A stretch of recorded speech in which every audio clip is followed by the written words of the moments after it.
అందరికీ నమస్తే. ఆంధ్రప్రదేశ్లో 4 రాజ్యసభ సీట్లు త్వరలో ఖాళీ అయ్యే పరిస్థితులు ఉన్నాయి. సో అయితే ఇవన్నీ కూడా గతంలో మనం ఒక వీడియోలో చూసాము.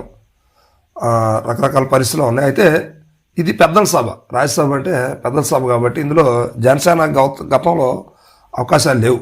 కానీ ఇప్పుడు కుటుంబ ప్రభుత్వం నుంచి జనసేనకు కూడా ఒక టికెట్ ఆఫర్ అయితే అవకాశం వస్తుంది. సో దానికి సంబంధించి 2 పేర్లు జనసేన నుంచి బాగా వినిపిస్తూ ఉన్నాయి. సో ఇద్దరు కూడా పవన్ కళ్యాణ్ గారికి బాగా సన్నిహితులే. అయితే కూటమిలో తెలుగుదేశం పార్టీ నుంచి చాలామంది ఉన్నారు. కానీ కూటమిలో భాగ పంపిణీల ప్రకారం అంటే జనసేనకు సంబంధించి ఒక రాజ్యసభ ఇవ్వాలి ఇప్పుడున్న పరిస్థితులు. ఎందుకంటే వాళ్ళు 100% ఇచ్చినటువంటి 21-22 సీట్లలో పూర్తి స్థాయిలో గెలిచారు కాబట్టి ఒక రాజ్యసభ అనేది కంపల్సరీ వాళ్ళకి ఇవ్వాలి. సో అందులో భాగంగానే 2 పేర్లు తెర మీదకి వినిపిస్తూ ఉన్నాయి ఆంధ్రప్రదేశ్లో. అవి మొట్టమొదటిది మాజీ మంత్రి బాలినేని శ్రీనివాసరెడ్డి ఒంగోలు. ఇక విజయవాడకు సంబంధించినటువంటి వ్యక్తి లింగమనేని రమేష్. ఇప్పుడు చంద్రబాబు నాయుడు గారికి ఆ కరకట్ట మీద ఉన్నటువంటి ప్రాపర్టీస్, ఆ పార్టీ ఆఫీస్ కానీ చంద్రబాబు నాయుడు గారి హౌస్ కానీ ఇవన్నీ కూడా లింగమనేని గెస్ట్ హౌస్ అనే ఉంటుంది కదా. సో ఇవన్నీ కూడా అయితే వీళ్ళిద్దరు కూడా పవన్ కళ్యాణ్ గారు బాగా క్లోజ్. అదేవిధంగా పవన్ కళ్యాణ్ గారు పార్టీ ఆఫీసుకు కూడా లింగమనేని రమేష్ గారు సపోర్ట్ చేశారు. కొంత ఆయనదనే వాదనలు కూడా వినిపిస్తూ ఉంటాయి. సో ఈ విధంగా వీళ్ళిద్దరు పేర్లు అయితే ఉన్నాయి. ఇక బాలినేని వాసు గారి గురించి తీసుకుంటే ఆయన వైసీపీలో కంటెస్ట్ చేశారు, ఓడిపోయారు. అయితే ఓడిపోక ముందు నుంచే ఆయనకు మంత్రి పదవి పూర్తి స్థాయిలో ఇవ్వలేదనే వాదనలు వినిపించాయి. దానివల్ల బాలినేని వాసు గారు జగన్ గారి మీద గురుమంటూ ఉన్నారు.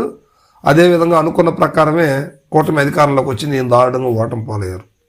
సో ఇప్పుడు పార్టీ ఓడిపోయిన తర్వాత జనసేనలో చేరారు. అయితే బలమైనటువంటి నాయకుడు కాబట్టి జనసేనలో ఈయనకి పదవి ఇస్తారు, పదవులు ఉండయి, ఖచ్చితంగా వస్తుంది అనే ఆశతోటి బాలినేని అభిమానులు ఎదురు చూస్తూ ఉన్నారు.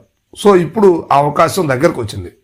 ఇప్పుడు జనసేన నుంచి రాజ్యసభకి బాలినేని వాసు గారికి ఇస్తారా లేదా లింగమనేని రమేష్ గారికి ఇస్తారా అనేది ఇప్పుడు రాష్ట్రంలో చర్చ అనమాట. అయితే ఇంకో విషయం కూడా మనం గమనించాలి.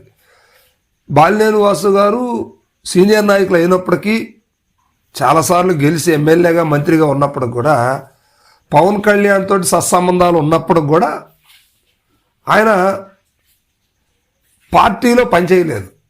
ఇప్పుడు రీసెంట్గా పార్టీలోకి వచ్చారు, అంటే ఈ 1.5-2 సంవత్సరాల నుంచి. కానీ లింగమనేని రమేష్ గారు ఫస్ట్ నుంచి కూడా చంద్రబాబు నాయుడు గారితో పవన్ కళ్యాణ్తో టచ్లో ఉన్నటువంటి వ్యక్తి. పైగా వాళ్ళకి ప్రాపర్టీస్ హోల్డర్స్ కూడా, అంటే వాళ్ళు కలిసి బిజినెస్లు కానీ అవన్నీ కూడా ఉండేటు పరిస్థితి. మరి వీళ్ళిద్దరిలో ఎవరికి ఇస్తారు? ఇప్పుడు పవన్ కళ్యాణ్ గారు ఆఫర్ ఎవరికి ఇస్తారు? చంద్రబాబు నాయుడు గారు చెప్పినట్టు లింగమనేని రమేష్ గారికి ఇస్తారా లేకపోతే బాలినేని వాసు గారికి ఇస్తారా? బాలినేని వాసు గారికి ఇవ్వడానికి అక్కడ దామచర్ల జనార్దన్ గారు యాక్సెప్ట్ చేస్తారా? దామచర్ల జనార్దన్ గారు ముఖ్యమంత్రి గారితో చెప్పరా ఇది వద్దని చెప్పేసి ఆపేసిమని చెప్పరా? ఇప్పుడు కూడా వాళ్ళకి పచ్చగడ్డేస్తే బగ్గుమనే పరిస్థితులు ఒంగోలులో కనిపిస్తూ ఉన్నాయి. మరి ఇలాంటి పరిస్థితుల్లో బాలినేని వాసు గారికి రాజ్యసభ వస్తుందా లేదా లింగమనేని రమేష్ గారికే ఇస్తారా అనేది ఇప్పుడు చర్చనీయాంశంగా మారింది రాష్ట్రంలో. అయితే మొత్తం మీద మాత్రం జనసేన నుంచి వీళ్ళిద్దరిలో ఒకరికి ఖచ్చితంగా రాజ్యసభకి వెళ్ళే అవకాశాలు అయితే కనిపిస్తూ ఉన్నాయి. Thank you.